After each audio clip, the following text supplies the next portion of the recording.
Hello, everyone, and welcome back to the Autistic Tidbits and Tangents podcast. I'm Maja Toudal. I'm an autistic psychologist from Denmark, and this is my co-host, Kara Dymond. I'm an autistic teacher from Canada. And today we're talking about masking. So this is going to be a really interesting episode, and I actually kind of thought that we could structure it based on a presentation that I did not too long ago, where I found this lovely source. So we like to find research, the two of us. Nerds. Sometimes we are research nerds. We are kind of nerds. And so kind of.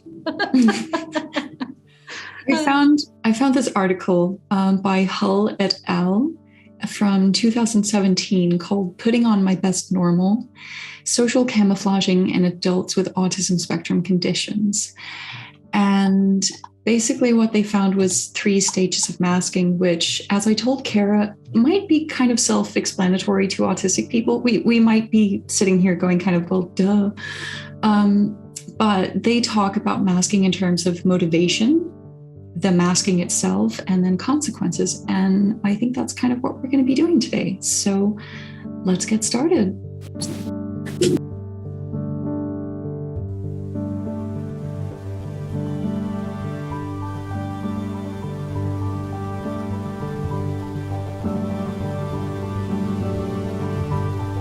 Welcome to Autistic Tidbits and Tangents. Candid conversations between autistic off-hour professionals. Cool.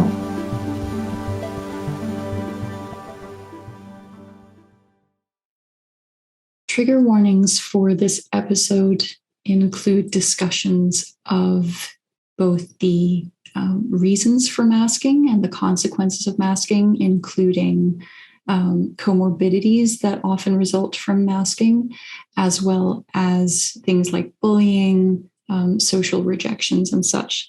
There's also a brief discussion on censorship at the end of the episode. So I have to say, as a late diagnosed autistic person, like I just had my 1-year audiversary or discovery day. I'm still learning a lot about masking and trying to unmask and like every day I almost have new discoveries of how often I have been masking and in what ways. So for me, having this review, and I think for a lot of people who are at a similar spot in their journey, or perhaps they've self-diagnosed or are in the process of considering a diagnosis, I think it really is important to go over what is masking and when does it happen and what are the consequences and all the other things that you mentioned. Yeah. And actually, when I was looking into masking from a professional standpoint, because obviously, I don't know if people can hear this, but definitely if you've ever seen my videos, then you will see that I'm someone who does mask quite extensively. And I do have difficulties sometimes dropping the mask. Mm-hmm. So I was looking into kind of how do we even define what is autistic masking?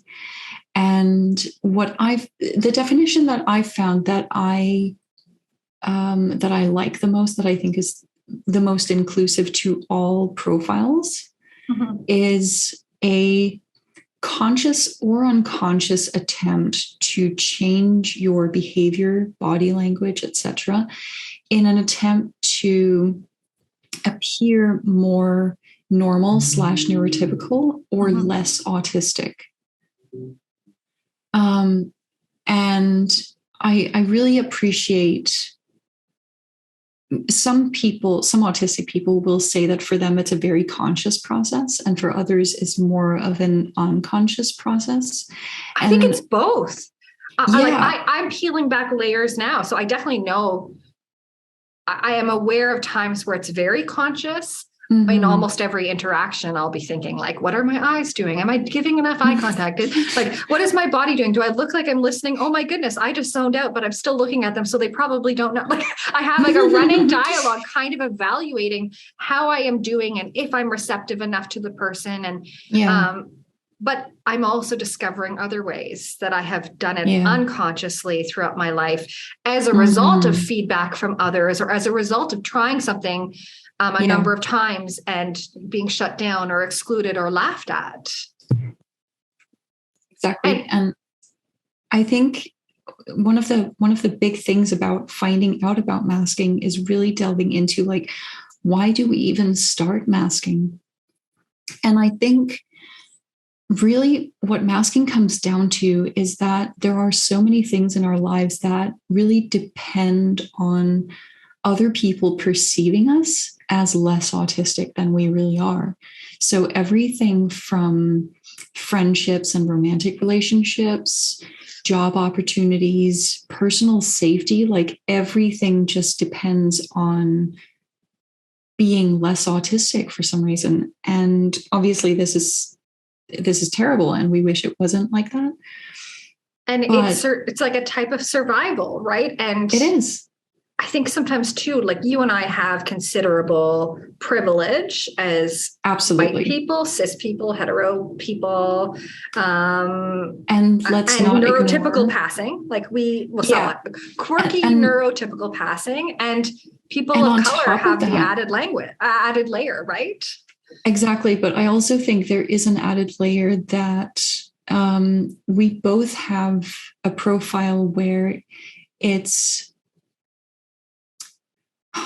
I never really like saying this, but at the same time, there's truth to it. We are both pretty girls. I mean, obviously we are adult women now, and some of the privilege of being a pretty girl does fade. It does. It just does. But we are both pretty girls, and I think it's easy for us both to apologize to some extent for behaving weirdly, and people will maybe accept that apology a little bit quicker.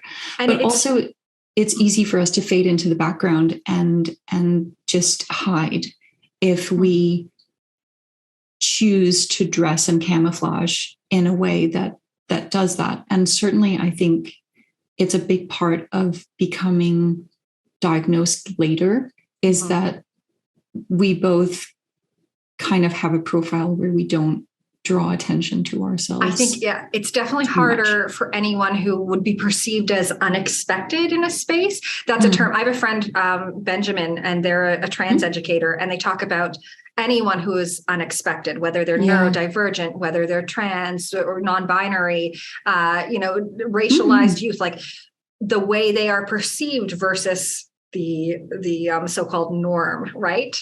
Absolutely. That those are added layers of where it's unmasking is a privilege. The fact that you and I can sometimes do this means that we feel safe in more spaces. Yeah, but I do find that it definitely is also, there is a layer of what context you are in socially, because for sure. I still have a lot of difficulty unmasking in public spaces. And it is definitely with friends and family who are aware of my diagnosis that I feel safe to unmask. Yes. And I still, even in my professional work, and it's weird because I do have, my title is autistic psychologist. Like I'm a psychologist. I have that degree. That is my job. And I am autistic, and I'm open about it. I'm public about my autistic diagnosis. And I have been for many, many years. Yes. But I still, with especially parents of clients or with other professionals, I still have such a tendency to mask. Yeah. And it's so difficult for me to not do that because of my upbringing, I guess. And this is where we get back to the motivation, really, because so my parents, and I was raised mostly by my mother, but I think both of my parents were very well, not strict, but there was always a sense of like what you're supposed to do, what you're not supposed to do, and not acting too weird. Mm-hmm. And I remember those corrections, and they were small. Like I've never been a kid who was yelled at a lot, and I don't think I've ever been physically punished in any way, which is again a privilege. But I do remember those corrections, and very early on kind of changing the way I was behaving to please the people around me, or to hide from the people around me, because that's the other side of it, which was bullying at school, and bullying by other students, but also by teachers. And so needing really to hide from the children and the adults at school. My mask very early on became one of like, how do I fade into the background? How do I make other people not notice me? What was it like for you? Okay, this is an interesting question, because in my early days, as very young Kara was very curious and outgoing and chatty all the time. And as I got into middle school, I just wanted to be invisible. My family would always laugh when I described myself as shy, because they knew the young version of me, and they didn't know how much it really affected me to be told by teachers, by other people, by even family members to some extent, that I was too talkative, or that and I think too, I switched schools a number of times. So I remember going from like feeling really safe and secure, and then switching schools and letting someone call me the wrong name for 3 months. I think I've told that story in another episode, because I was too shy or too afraid to correct someone. Like I've had a lifelong fear of conflict, and that felt like a conflict, like felt like a huge situation. And I found my footing. I became a bit more confident. Like I performed Joseph in the Amazing Technicolor Dreamcoat by myself in front of my class in grade 2. But I stopped doing those things. I probably should have, but I became more and more quiet, to try and be invisible, to try and not have attention drawn to me. And this was really a result of bullying. After I was badly bullied, it was like, I'm not fitting in with anyone. Like I'm not making friends. I have to do everything the opposite to what I've been doing.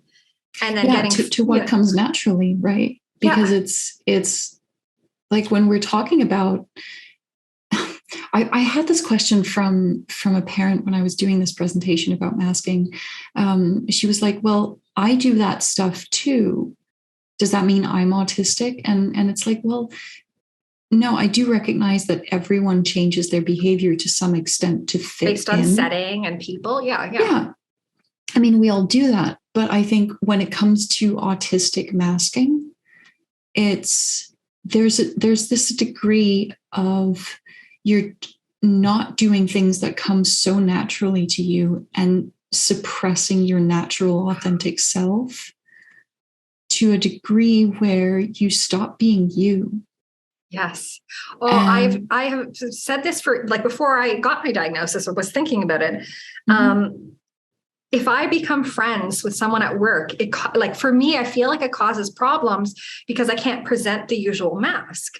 I have an idea of what is professional Kara. How does professional Kara dress and talk? And professional Kara never steps out of line and never, I won't engage in that kind of banter that I engage with all my friends. And I ended up becoming friends with someone on my team. Well, a couple of people, but one person in particular who was a similar age as me.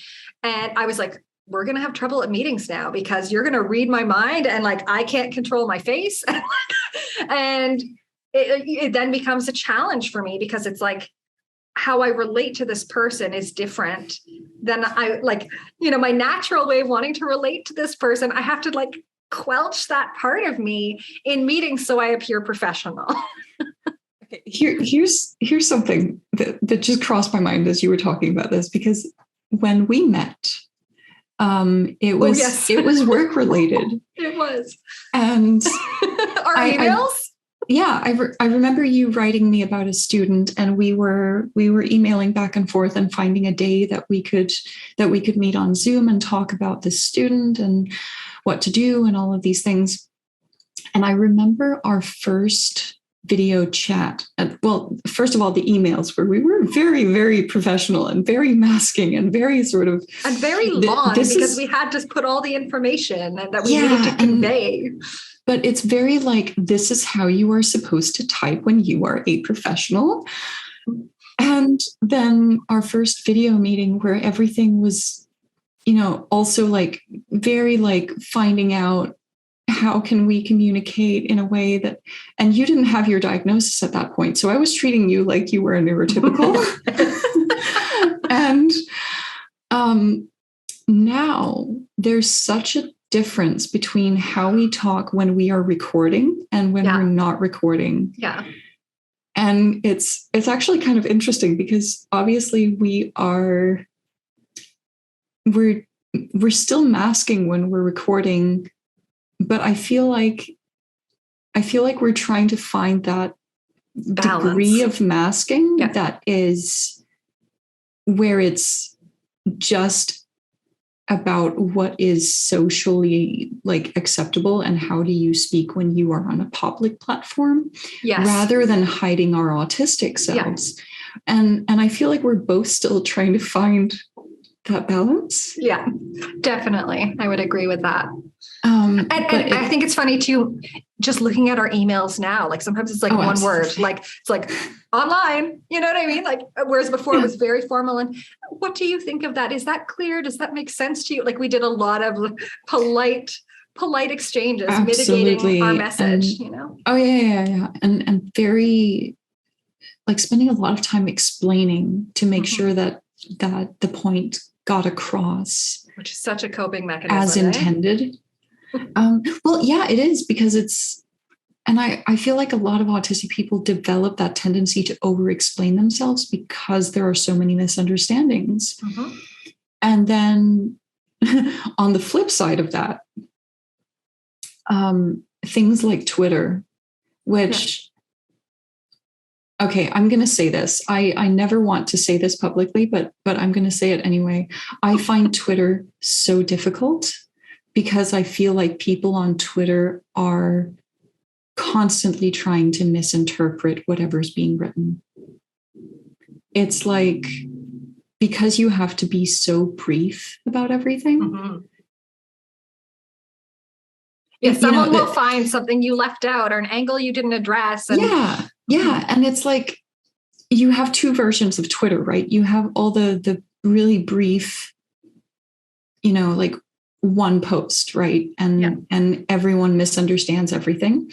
And I do have a private profile that is not associated with my name, where I'm on K-pop Twitter as well, which is one of my special interests. Mm-hmm. And oh my God, I don't know if all K-pop fans are just really, really young or if they're all very dramatic, but I'm a lurker when I'm on K-pop Twitter because I'm so afraid to post anything. Yeah. And then you have autistic Twitter and ADHD Twitter where everything is like 20 posts in one. Yes. Like everything is a thread. Everything's a thread. Anyway, that was kind of a tangent. Okay, we promised that anyways, tangents. Well, we do. It's in the title. It's a part of what we do. We can't not. Okay, so kind of addressing why do we mask, right? It's what we've been through right now already has been like, okay, there's bullying, there's how do we even have friendships? How do we have romantic relationships? How do we get through life when everything is so difficult socially, not knowing what people are expecting of us constantly. If they like us, what they're thinking. Yeah. And trying to walk kind of that minefield. Yeah. what would you say if I asked you to explain, like, how does it feel to mask? Like the masking itself, what does that feel like to you? You said before it's kind of both very conscious and kind of unconscious to you. Yeah. So with a conscious mask, feels like my brain is on overdrive. Mm-hmm. It's like a hypervigilance in every interaction. Mm-hmm. It's very tiring. Like I need major restoration afterwards.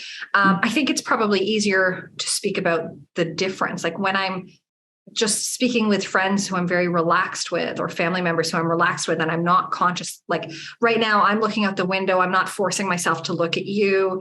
Mm-hmm. I'm letting my eyebrows drop. Like this feels very comfortable. I'm not worrying about my voice sounds a little monotone, Mm-hmm. And now I'm allowing myself to do that more with people. And like, it's not as draining. It feels good. Mm-hmm. It feels like I actually go on fewer tangents probably because I'm focusing in a different way. I'm able to think about my thoughts as they're coming out of my mouth a bit more. So I'm maybe less impulsive. You're probably getting less of the mask of me. So certainly as like a teenager, I was like, all right, I'm going to experiment with being like sarcastic or being funny or like playing up my awkwardness and my quirkiness. Mm-hmm. And I don't feel the need to compensate in that way now, which is really like, I'm a more serious person, but I've often worn this mask that is like funny and out there. And I don't know, maybe not that funny. I don't know. Who knows? Maybe I'm not funny at all. Well, I think you're funny. Oh, you're the best. No, I think it's just like, it's constantly, being on overdrive. It is draining. And some days you just don't want to do it. Some days you don't want to get out of bed and have to, it is a daunting task all the time in every interaction. And then the unconscious stuff, I think is really shame-based. I think being like, okay, so I can't talk too much. Like, although it's like, I don't think it was conscious that I became shy, but I think it was like, I remember being told like, my mom was trying to be helpful and being like, why aren't you as integrated with the other girls, the other kids growing up? And she'd be like, well, sometimes your face looks a little bit snobby or, and so then it's like, that helps me develop this hyper awareness of what is my face doing. And, that's what I'm not trying to look snobby or like stuck up or judgmental in any way. Like I'm just trying to avoid embarrassment at all costs. I'm not trying to sound angry. That's just my voice. Yes. It's like, my face when I get home and I'm exhausted, yes, it might look sulky, but it's just like, I'm done and I cannot move anymore. Like, Yeah. And I think, there's a lot of shame that causes sort of the masking I don't even think about anymore. Mm-hmm. Yeah. When I think back, I remember as a child thinking very much about, like watching other people talk. Mm-hmm. I would be constantly analyzing like, oh, this person is moving their hands this way when they talk about these things. Or they're using these inflections in their voices like that. I guess I should practice doing that. Yes. So as a child, I would be very conscious of like, how do I gesticulate? Yes. When I speak? Yeah.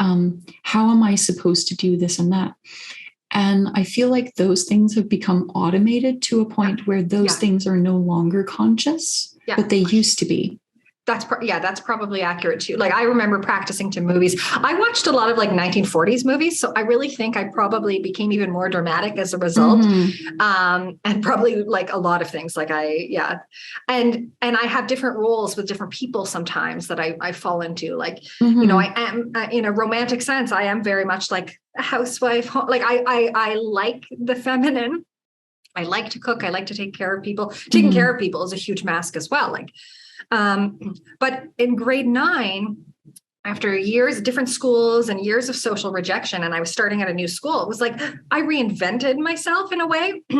I changed my wardrobe. I tried to change my personality to be something people would like more. The sarcastic, don't care, Absolutely. I think I kind of want to ask you when you started masking or when you remember masking, because what I see with myself is that it started very early. And I actually have seen clients now that are even younger than when I remember consciously masking, who are doing the same thing. And so I remember starting to mask when I was probably around 9 or 10. I was going to say 10. Yeah. But I've seen clients now that are as young as 5 or 6 who are masking. And I've seen where it it's very too. Obvious. Yeah. Like they're not very good at it necessarily. I think it's when there's a lot of demands and a lot of pressure. Like I see it in students. Well, just in general with children. I remember when I was training to be a teacher, I had one practicum, which is like a teaching placement. Mm-hmm. And it was a grade 1 class. And kids in grade 1 were coming in being like, with a fear of failure already. Yeah. And I think often masking comes along with that. Mm-hmm. Because it's like, how am I, I don't want to let my parents down. I don't want to let myself down. I don't want anyone to see that I'm struggling with anything in any way, because as human beings, we want to avoid humiliation at all costs. Yeah. And we don't want people to see the parts of us that we already think are bad or broken or, shameful. Like, I'm certain, maybe I'm generalizing, but my worst fear probably is that people seeing the parts of me that I am already not comfortable with, that I am ashamed of. I want people to see the best version of me at all times. And I think that's true for all people, or I mean, I do. I think that's true. I don't want to say everyone, because of course people are very different, but I think it is a very generally human thing that we want to present our best selves, because we live in a society where we're valued on productivity. We're valued on like all of these things. And we're valued on fitting in. Yeah. At all times and not failing at things. And as you've talked about perfect. Before, you've talked about like the narrowing definition of what is normal. And that's in bunny ears, quotes. Yeah. Absolutely. And I think so it's a generally human thing, but I think for autistic people, we're just met with that rejection and that being shamed by other people over very and over early again. In life. And it's based on our autisticness. It's not based on necessarily succeeding or failing at academics, or it's pervasive. It's in everything. It is. And our insecurity is in everything. And the mental overdrive. I think we have to think about it and process things all the time to a level to which neurotypical people or holistic people don't have to. Yeah. I mean, I remember being laughed at by family members or by, like I said, students at my school or teachers. I remember being laughed at for things like the way I understood words, or just the way shame I did spiral. Things. Yeah, it's like I mispronounced words it's the small for years. things. Yeah. It's not even like, okay, here's the weird thing. I don't remember stimming as a child. Yeah. I don't remember doing that. Now, as an adult, I do it.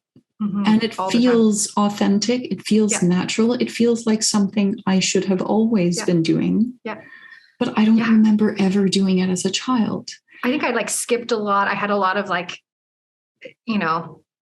movement as a child, and I've been a chronic leg shaker, but now I definitely stim more, and I find it so comforting. But now it started to be like a deliberate, let's practice this. Certainly whenever I've injured myself, I've flapped my whole life, but I think most people do. When you stub a toe, I don't know, maybe not. But now it's like I had a meltdown last week over something, and I was full on flapping and crying. And like, it really helped. Like it just, I couldn't not do it or I would explode. It is a natural thing for us to be doing. And I kind of think it's a natural human thing to some extent. I mean, animals shake things off, right? Yeah. Yeah. And like, I now allow myself to rock. Like I'm not being like, I must be rigid and straight and smiling at the camera the whole, I'm allowing myself to do those things. And I'm fidgeting all the time under the table. Like, but here's my big question, right? I don't remember stimming as a child. Yeah. When did I stop? Like, how young would I have been? Yeah. To not remember doing it at all. Yeah.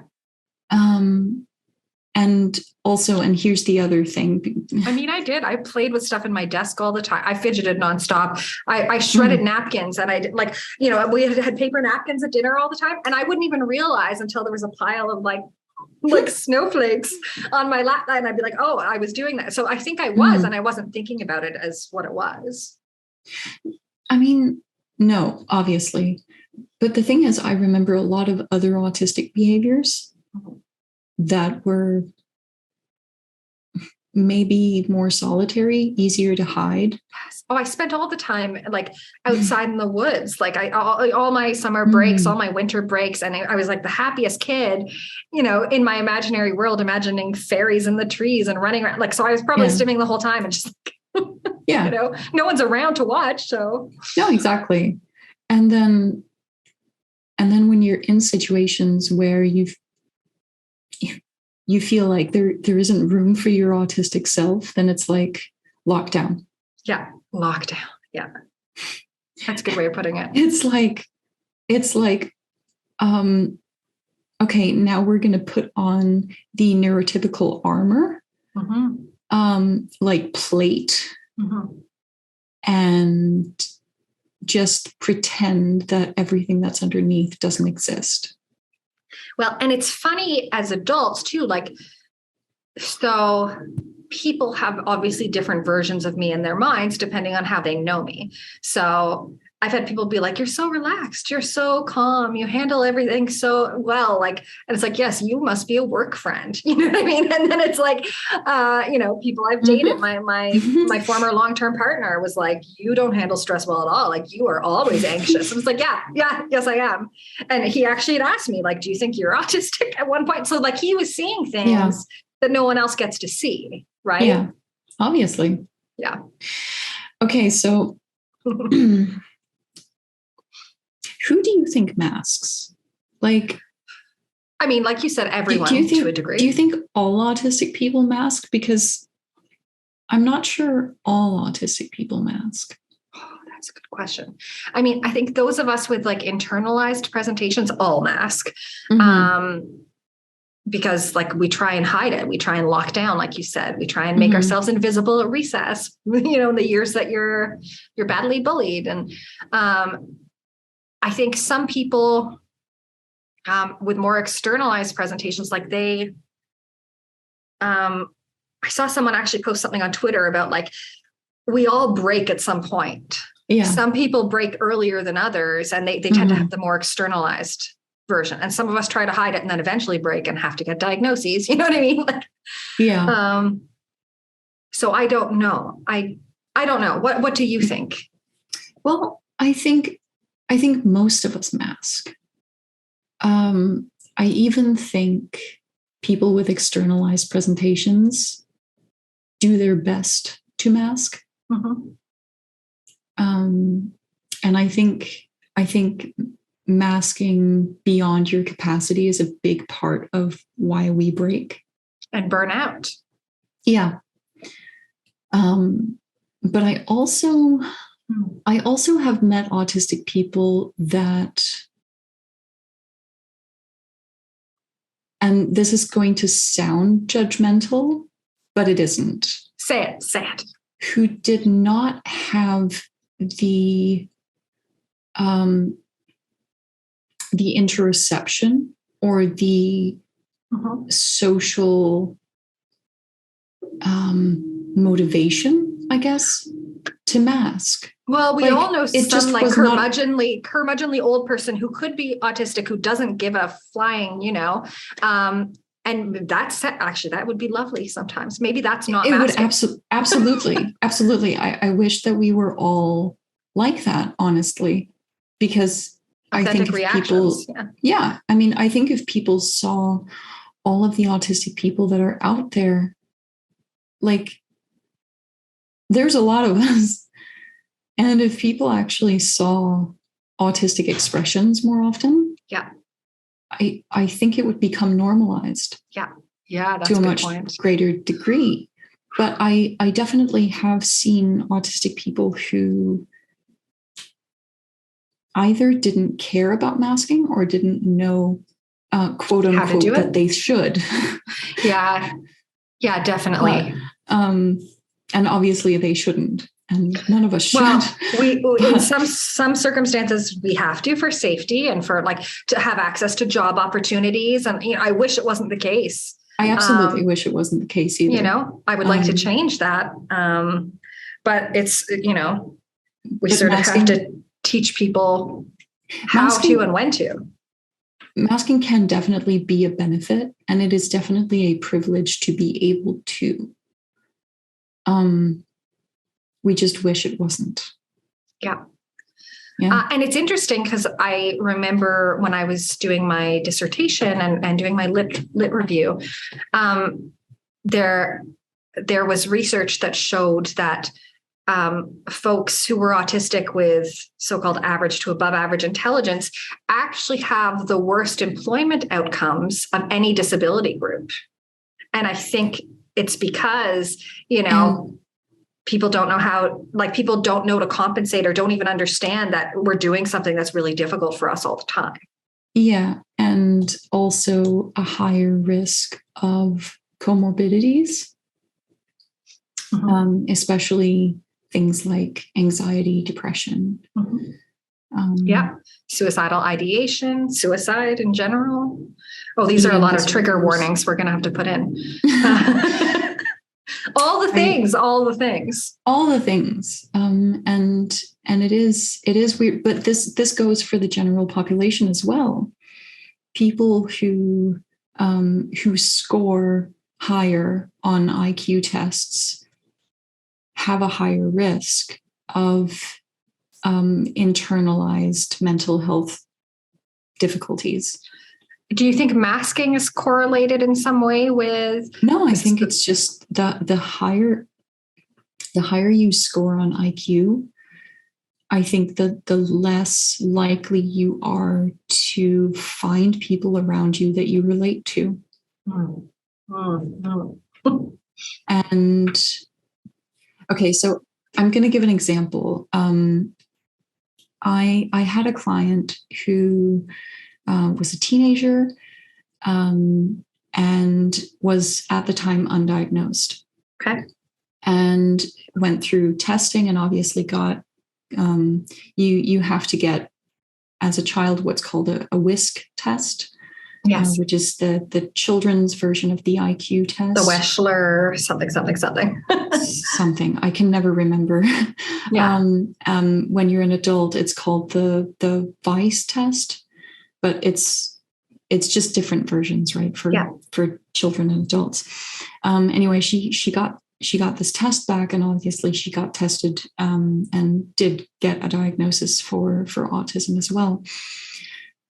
But her IQ test came back with her being in the 96th percentile, which means that as IQ test scores go, only 4%, like she's in the top 4% of the population. Yeah.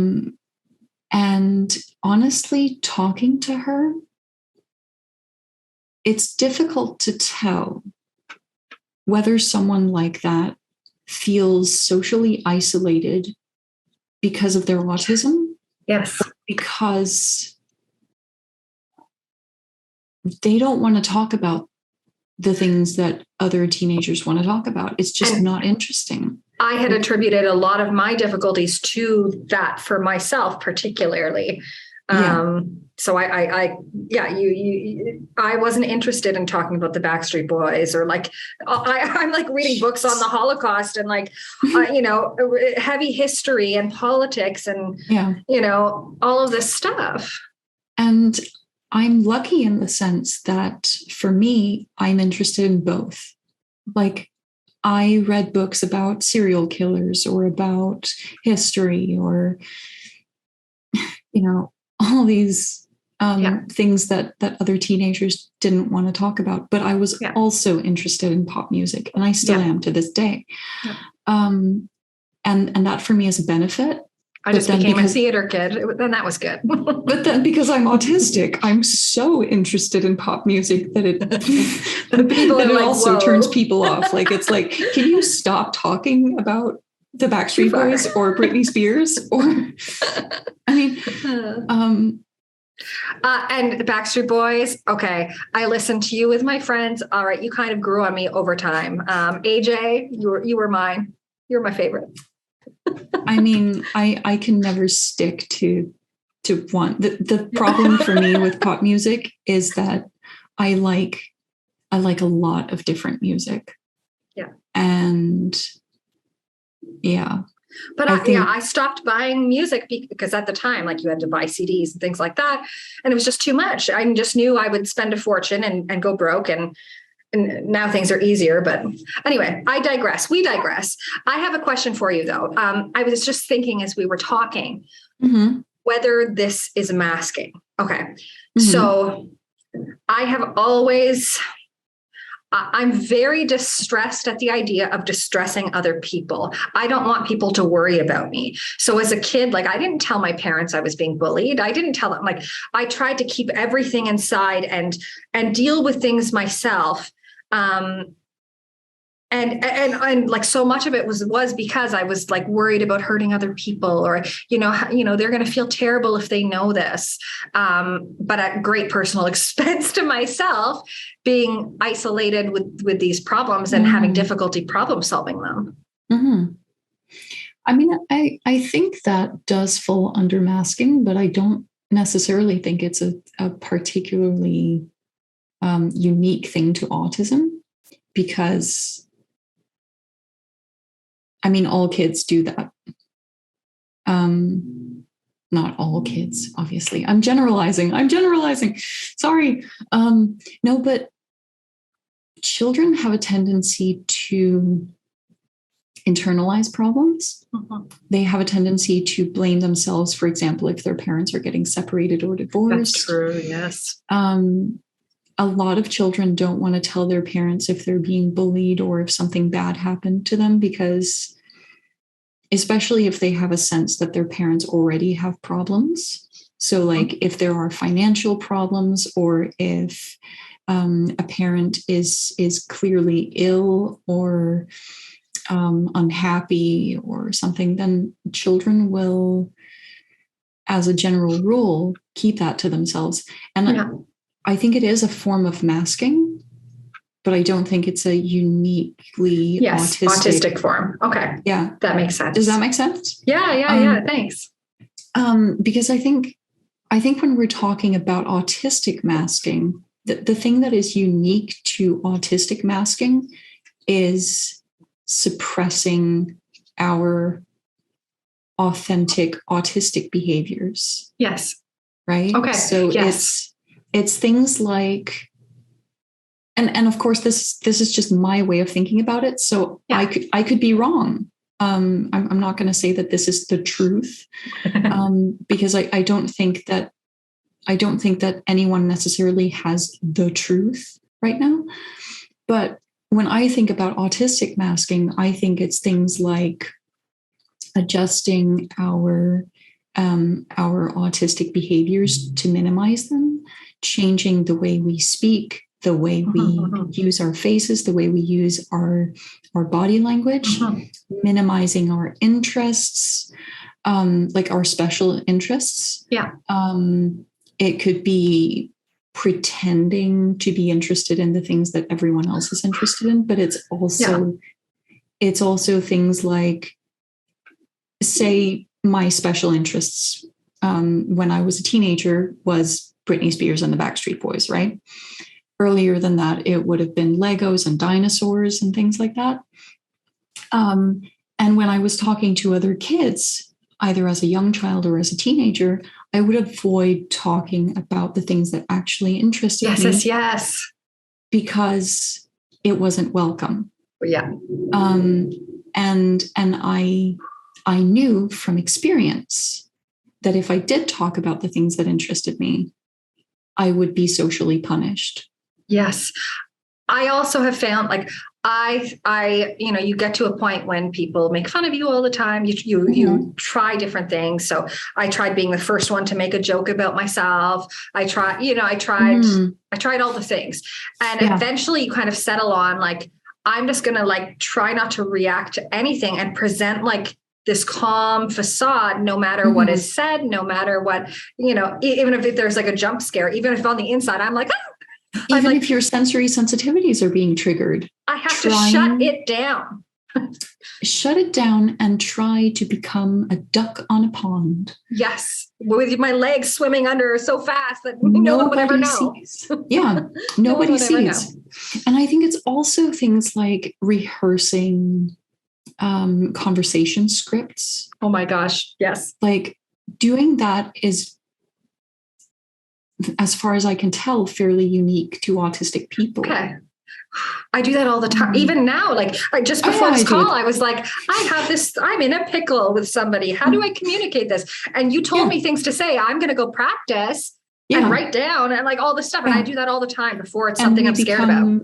We become masters really at trying to figure different scripts for the same situation. And when we become very good at it, I feel like one of the things that makes us good at conflict resolution or just masking in our daily lives is that our repertoire of conversation manuscripts becomes so large that we can shift between them. And pattern recognize probably as well. But it's still so conscious. Yeah. It's still such an effort of like, okay, right now we're going down this script. But if you do this, which I have anticipated is a possibility, but you may or may not do, then I can switch to that script. But if you do this insteed, then I'm going to switch over to this one. I shut down if it's unexpected, right? Like I don't know what to do. And it's just like, but I think honestly, it's weird because I think in our jobs, we do it all the time. You have a repertoire of what can I expect children to do in these situations. Oh, if and children are easy for me, not adults. But with me, it's like, okay, what can I expect an neurotypical to do? What can I expect an autistic person to do? What can I expect them to do based on their personality, based on their traits, based on their profile, based on their... and I'm constantly, and I think that is why, I have colleagues that are able to have like 20 clients in a week.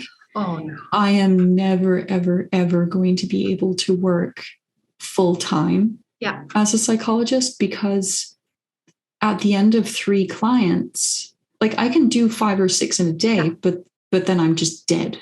Like there's nothing left. I'm dead after work. Like I can't cook for myself. I can barely get home. Like, and that's so the cost. I work very few days a week as a clinician because I need so much more time to recharge because when I am working, and when I'm interacting socially in my private life as well, I constantly have these repertoires of like, how can this go?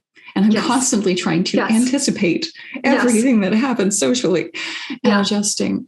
And I think that is something that doesn't happen quite as much for non-autistic people. Can I just say to you, I hate getting either an email or like a note at the school office that just says, call this parent or call me, and doesn't tell me what the issue is. Because I have to then go to a phone that is away from my computer where I can probably reference things that you might be asking about, but without knowing why you want me to talk to you. It's so stressful. It's so bad. And I will usually put it off. Like, it's terrible. Or I'll, like, if it's an email, at least I can respond and, and be like, what will we be talking about? So I can be prepared for this interaction. Like, I've had to say that sometimes, The worst thing for me is having to call up new people. I hate it. Because in my work, whenever I get a new client, I will usually get a phone number, not an email address. And I will have to call them on the phone and be like, hi, I'm calling because I've gotten you as a client. We have a waiting list for like everyone that's at the resource center. So you don't know who you're getting necessarily. So I have to call people up and be like, hi, I've gotten you as a client. And then the conversation strategies that I need to have in order to prevent especially parents from going on and on and on and on and on for like 45 minutes. Because I don't have 45 minutes. Yes. I wish I did, but I really don't. Yeah. And also you're not paying for this time and this is my job. No, but like, it feels rude, but it's just the truth. Like, this is my job and I'm spending an hour of time doing something that I'm not going to get paid for. And so the conversation strategies to be like, okay, I really want to hear about everything that's with this case, but can you send me an email? Or we're going to schedule, a session, and that's where we're going to talk about all of these things. Yeah. Yes. And then you can prepare for that. I prepare for every parent-teacher interview, every phone call, actually. Like, if I have to call someone, I write down the things I want to say and questions I might ask. And there's so much preparation time for everything social. So much. And I practice, like, especially if it's one that I'm nervous about in some way, I will practice what I could say. Yeah. Yeah. So I think we should go to Thing of the Day. Day. And then after that, maybe talk more about consequences. Yes. Okay. All right. So for Thing of the Day, I actually picked up a book that I've read several times, but now I have my own copy finally, which is Pretending to be Normal by Liane Holliday Willey. And I looked through this book because I felt like it was perfect for this topic. And I found this one paragraph that I really wanted to read out. Okay. So she writes, sophisticated echolalia skills and all the pretending in the world didn't keep me from being an outlier. NTs always saw through my facade sooner or later, but I persevered. I learned to use humor to tone down my differences. I made fun of myself before anyone else could. I used my guileless personality as an effective cover for my insecurities and confusion. And I studied other humans like a scientist would. I studied and I learned to be an Aspie on the inside, an NT on the outside. That really resonates. I was actually thinking recently, I was doing something new that I hadn't done. And I had a moment where I went, wow, like, I mask in a lot of situations where I'm doing something new and I don't know how it's done by being like overly charming and quirky and being like, oh, sorry, I didn't realize, like, I'm more affable than I probably need to be. Absolutely. So that people won't, like, I don't know, criticize or feel like you're weird for not knowing. Instead, they're like, haha, I enjoy you, even if you don't know something and you're confused. Honestly, and I think this is one of the privileges that we have as women. And it's weird for me to say this because it's so anti-feministic. but I think people forgive women for being stupid much more easily. And so one of our masking strategies that can be effective for us is to pretend that we're stupid, that we just didn't know. We just didn't understand. Whoops. I have played that up many, many times. And it's a strategy that I hate using. Like I feel horrible inside for doing it, but sometimes I don't see another way to get out of a situation. And sometimes that's how I really feel. Like I've said this many times to you about how like growing up, I didn't feel like the gifted label actually is a match. Like there's so many things I'm legitimately horrible at or so hard for me that seem to be simple for other people that you do internalize that, right? Absolutely. Absolutely. And even today, like, so I have a special kind of bus card that you can get in Denmark when you are disabled. And there are times when you're just not allowed to take the train or the bus without buying an extra ticket. Like this type of bus card does not work outside of specific, or like it's like a 2-hour window, but it's like you're just not allowed to use it then. Mm-hmm. And sometimes, partially because of my ADD, I genuinely forget that it is that time of day, especially because it only applies in the weekdays. So in the weekend, it's fine. Yeah. Right. But then sometimes I genuinely forget. And then you get a ticket and it's a really expensive ticket. Like it's like $100. Yeah. Or more. Well, that's a lot. It's a lot. Forgetting is expensive. Yeah. But I have several times genuinely forgotten. And then, the person that checks the tickets. See, this is the problem with being bilingual. I don't know the word. I'm sorry. It's okay.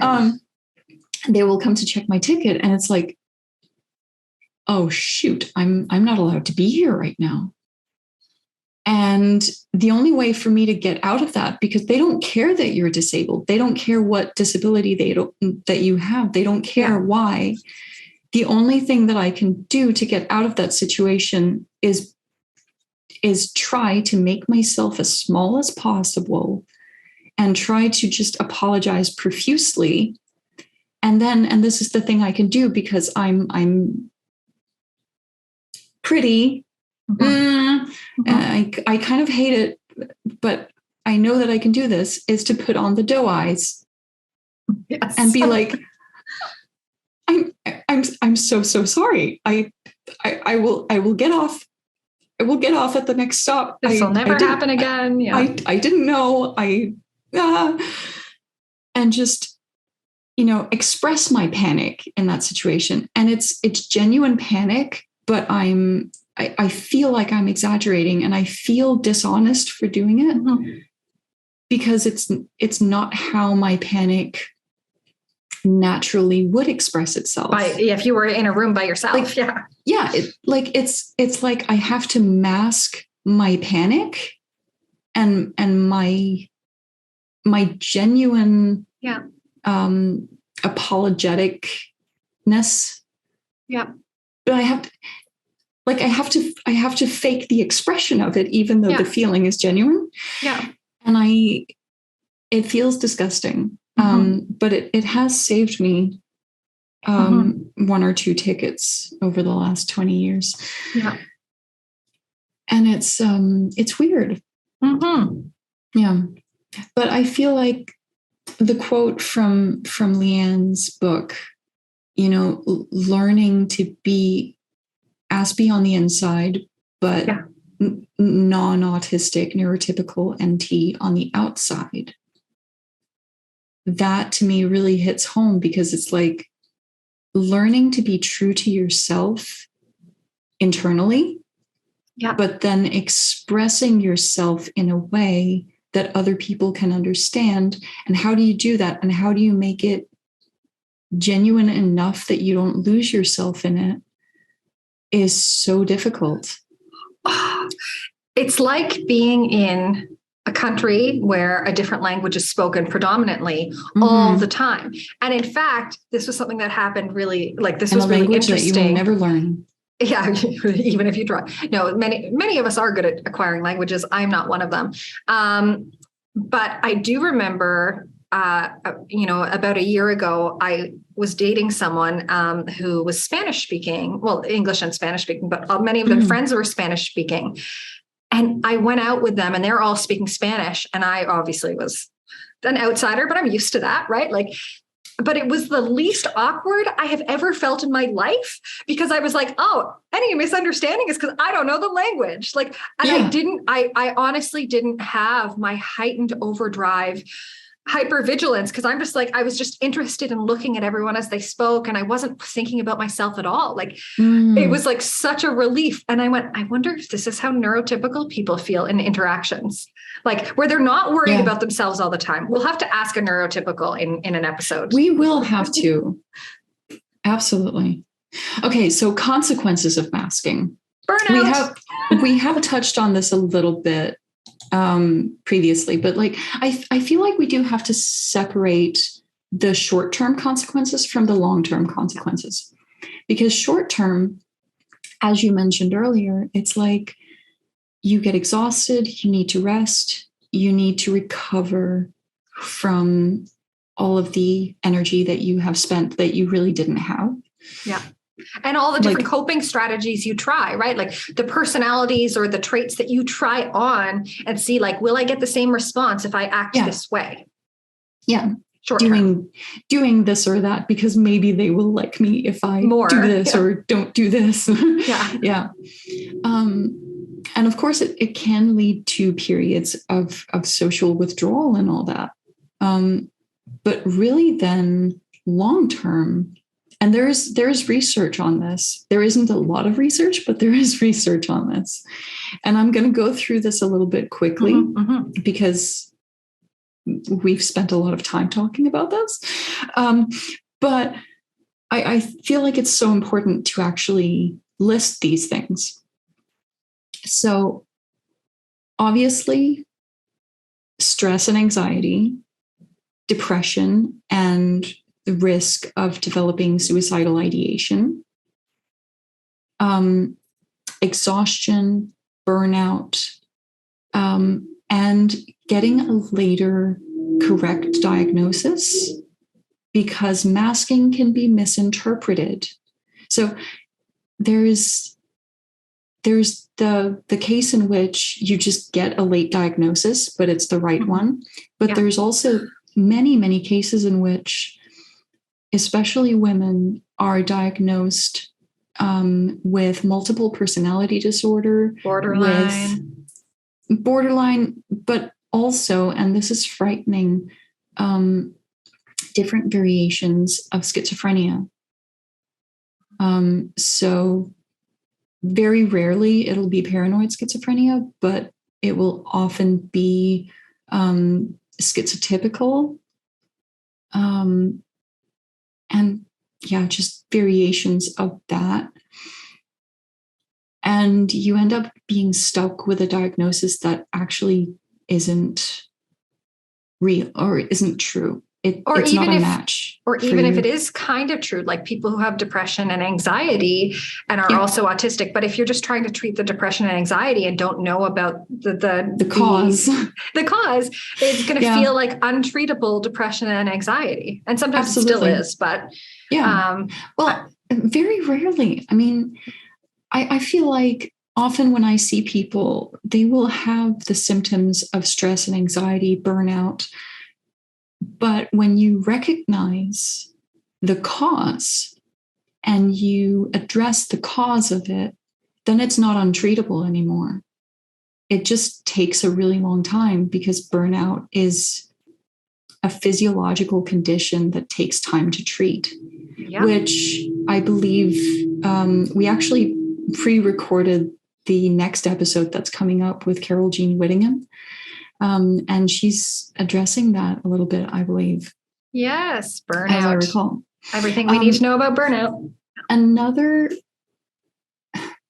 Another consequence of masking that you mentioned briefly, or we've talked about briefly, is like not knowing who you are. Like your sense of identity gets washed out and you feel fake. You feel like an imposter. And here's something here's a question we should explore in another episode is, does alexithymia stem from masking and freeze response, or not? Like, I don't know what, like, I feel I have alexithymia. And did that come because I'm so disconnected from my authentic self, and my reactions have always felt like too much or not enough, right? I don't know. Yeah, but at the same time, tangents. I also feel like alexithymia can be connected to the level of burnout that we're in. Oh, I think that's true too. Yeah.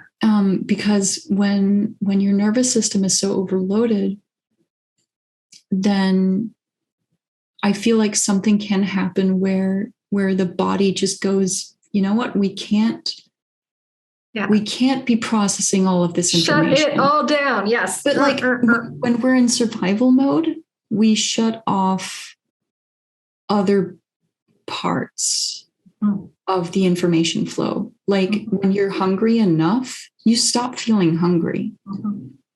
When you're tired enough, you stop feeling tired for a while at least, because your body goes into survival mode. It goes like there are mechanisms in our body, in our nervous system that's like, okay, we have to survive this, whatever it is. Yeah. We just have to get through it.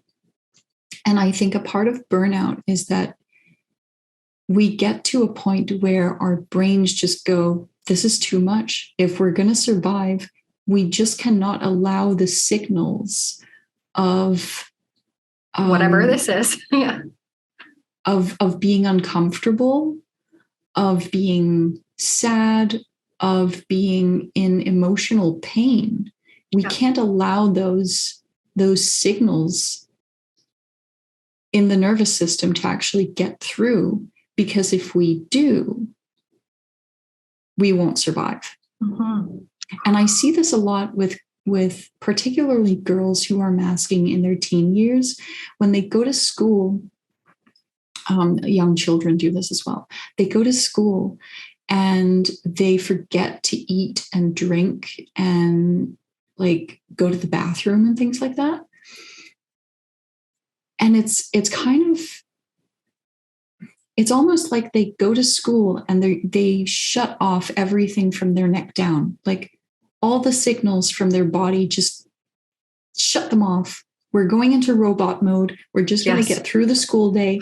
And then we get home and then the crash happens. Then it's like, oh, wait, I'm hungry. I'm thirsty. I need to go to the bathroom. I'm tired. I'm emotional. I'm like all of these things. And then the meltdown happens. Yes.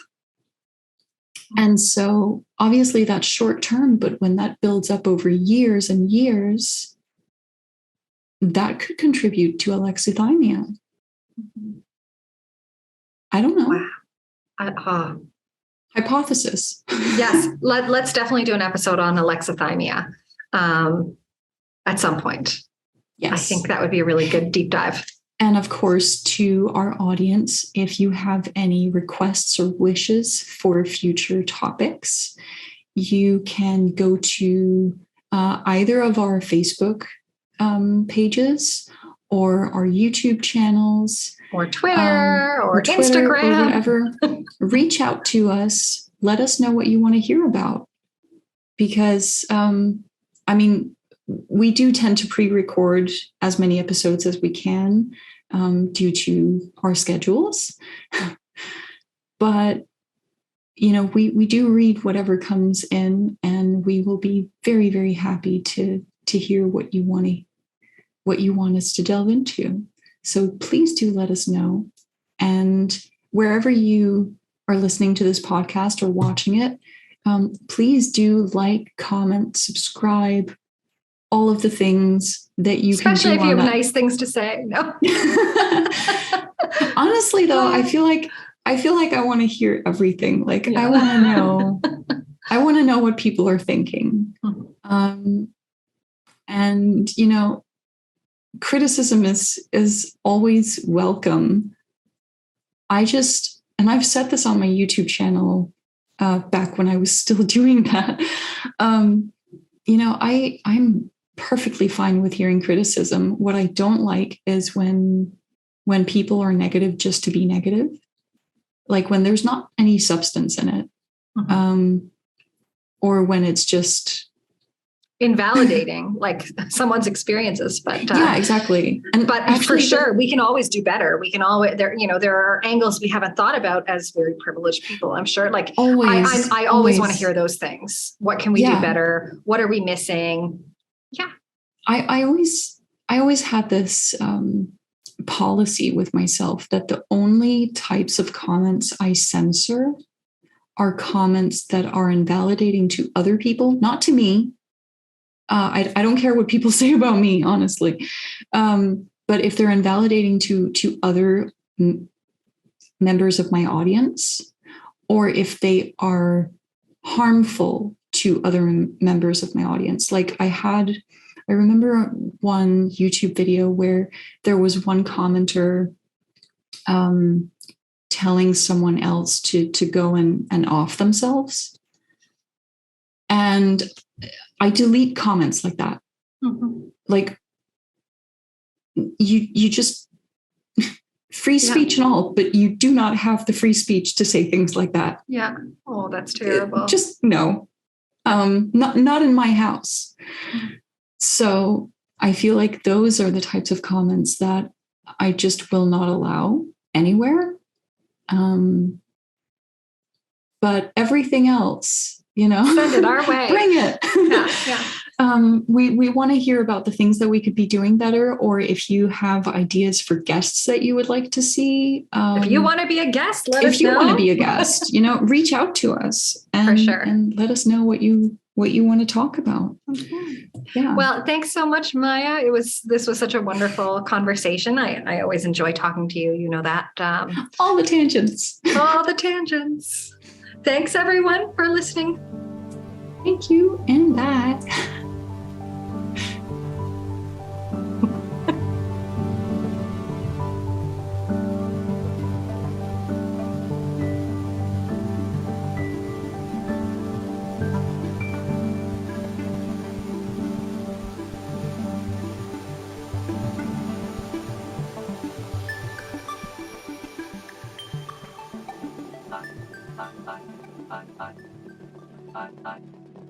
Autistic